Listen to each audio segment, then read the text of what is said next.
সামনে জন্মাষ্টমী আসছে, ঠাকুরকে দেবার জন্য হোক বা নিজে খাওয়ার জন্য খুব সহজে এই পিঠাটা কিন্তু তোমরা বানিয়ে নিতে পারো। তার জন্য আমি নারকেলটাকে ছোটো ছোটো করে কেটে নিয়ে এখন মিক্সিতে বেটে নিয়েছি। ভিডিওটা ভালো লাগলে অবশ্যই একটা লাইক করো, চ্যানেলটাকে সাবস্ক্রাইব করে পাশে থেকো। একটা নারকেলের জন্য 1 বাটি সুজি ব্যবহার করা যায়। আমি এখানে 2টো নারকেল নিয়েছি, তাই 2 বাটি সুজি দিয়েছি। সুজিটাকে একটু করে ড্রাই রোস্ট করে রেখে দিয়েছিলাম, সেটা এখানে অল্প অল্প করে মিশিয়ে দেবো। আমি এই পুরটা শুধু গুড় দিয়েই বানিয়েছি, চাইলে তোমরা চিনির ব্যবহার করতে পারো। হাফ কাপ দুধ দিয়ে সমানে নাড়াচাড়া করে করে পুরটা তৈরি করে নিয়েছি। গরম থাকা অবস্থাতেই এটাকে একটা প্লেটে নামিয়ে নিয়েছি। এখন এটাকে ছোট ছোট করে গড়ে নেব। খুব সহজে কোনো রকম চালের গুঁড়ি ছাড়াই এই পিঠাটা তোমরা বানিয়ে নিতে পারো। বানাতে সময় লাগে ভীষণই কম। যেই কড়াইতে পুরটা বানিয়েছিলাম সেই কড়াইতেই 1 লিটার দুধ ঢেলে দিয়েছি স্বাদ অনুযায়ী চিনি।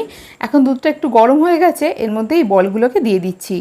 এখন একদম নাড়াচাড়া করব না, গ্যাসটা একদম কমিয়ে দিয়ে বেশ কিছুক্ষণ রান্না হতে দিয়েছি। মিনিট 10 বাদে এখন দুধটা বেশ ঘন হয়ে গেছে, পিঠেগুলো কিন্তু তৈরি হয়ে গেছে। দুধটা ফোটার সাথে সাথে দুধের মধ্যে নারকেল আর গুড়ের স্বাদটা এসে মিশেছে, তার ফলে খেতে আরও সুন্দর লাগছে।